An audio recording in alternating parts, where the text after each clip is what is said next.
નમસ્કાર દર્શક મિત્રો, હું છું રૂપલ લુણાચિયા. સંપૂર્ણ ન્યૂઝમાં આપનું સ્વાગત છે. માં જગતજનની અંબાનું ધામ અંબાજી એક શક્તિપીઠ તરીકે દેશભરમાં વિખ્યાત છે. માં અંબાનું આ શક્તિપીઠ ગોલ્ડન ટેમ્પલ તરીકે પણ ખ્યાતિ ધરાવે છે. માં અંબાના પ્રતિ કરોડો લોકોની આસ્થા જોડાયેલી છે. દૂર દૂરથી માઈ ભક્તો માં અંબાના દર્શનાર્થે આવે છે અને ચરણોમાં શીશ નમાવી ધન્યતા અનુભવે છે.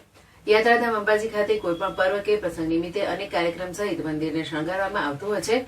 તો સાથે સાથે વર્ષ દરમિયાન અનેકવાર માં જગતજની અંબાને 56 ભોગનો અન્નકૂટ પણ ધરાવવામાં આવતો હોય છે. ત્યારે આજે અંબાજી મંદિરને રંગબેરંગી ફૂલોથી શણગારવામાં આવ્યું હતું. આજે અંબાજી મંદિરને હોળી પૂર્વે રંગબેરંગી ફૂલોથી શણગાર્યું હતું. માં અંબાના મંદિરમાં નૃત્ય મંડપથી લઈ મંદિર પરિસરને ફૂલોથી શણગારાવ્યું હતું.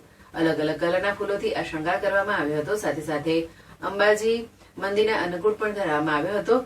56 ભોગની અલગ અલગ મીઠાઈઓથી માતાજીને ભોગ ધરાવવામાં આવ્યો હતો અને ભટ્ટજી મહારાજ દ્વારા અન્નકૂટ આરતી પણ કરવામાં આવી હતી. ગર્ભગૃહ સહિત મંદિરમાં અલગ અલગ જગ્યાએ ફૂલોના શણગારથી મંદિર ખૂબ જ સુંદર જોવા મળ્યું હતું. આજે મોટી સંખ્યામાં દર્શનાર્થે આવેલા માઈ ભક્તોએ માં અંબાના મંદિરમાં સુંદર શણગાર જોઈને આનંદિત થયા હતા.